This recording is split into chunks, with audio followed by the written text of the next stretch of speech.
கர்த்தருக்கு ஸ்தோத்திரம். கர்த்தருடைய நாமம் மகிமைப்படுவதாக. 1 யோவான் 4ஆம் அதிகாரம் 20வது வசனத்தை நாம் வாசிக்கும் பொழுது, தேவனிடத்தில் அன்பு கூறுகிறேன் என்று ஒருவன் சொல்லியும் தன் சகோதரனை பகைத்தால் அவன் பொய்யன். ஹல்லேலூயா.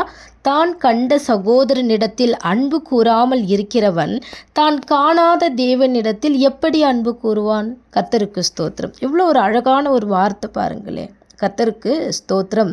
கர்த்தருடைய நாமம் மகிமைப்படுவதாக. நான் தேவன்கிட்ட அன்பாக தான் இருக்கேன் அப்படின்னு ஒருவன் என்ன பண்ணுறான்னா தன் வாயினாலே சொல்கிறானா. ஹல்லேலூயா. ஆனால் கிரியையில் இல்லை. ஹல்லேலூயா. கர்த்தருக்கு ஸ்தோத்திரம். அப்போது அப்படி வாயில் சொல்கிறவங்கள கர்த்தர் எப்படி தீர்க்கிறார் அப்படின்னா பொய்யன்.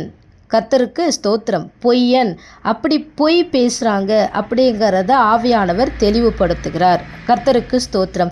அப்போது கண்களில் பார்க்கிற சகோதரனிடத்திலேயே அன்பு இல்லை அப்படின்னா, கண்களில் காணாத, மாம்சத்துக்குரிய கண்களில் காணாத தேவனிடத்தில் கர்த்தருக்கு ஸ்தோத்திரம் எப்படி அன்பு கூற முடியும்? ஆமென். ஹல்லேலூயா. அப்போது சகோதரனை நேசிக்கணும், சகோதரனிடத்தில் அன்பாக இருக்கணும், சகோதரிகள் மீது அன்பாக இருக்கணும். அப்படின்னா யார் இந்த சகோதரன், யார் இந்த சகோதரி? வேதம் நமக்கு தெளிவாய் அடையாளம் காட்டுகிறது. என் பிதாவின் சித்தத்தை செய்கிறவர்கள் எனக்கு தாய், சகோதரன், சகோதரி. ஆமென். ஹல்லேலூயா. பிதாவின் சித்தத்தை செய்கிற சகோதரன் சகோதரிகளை பகைக்கக்கூடாது.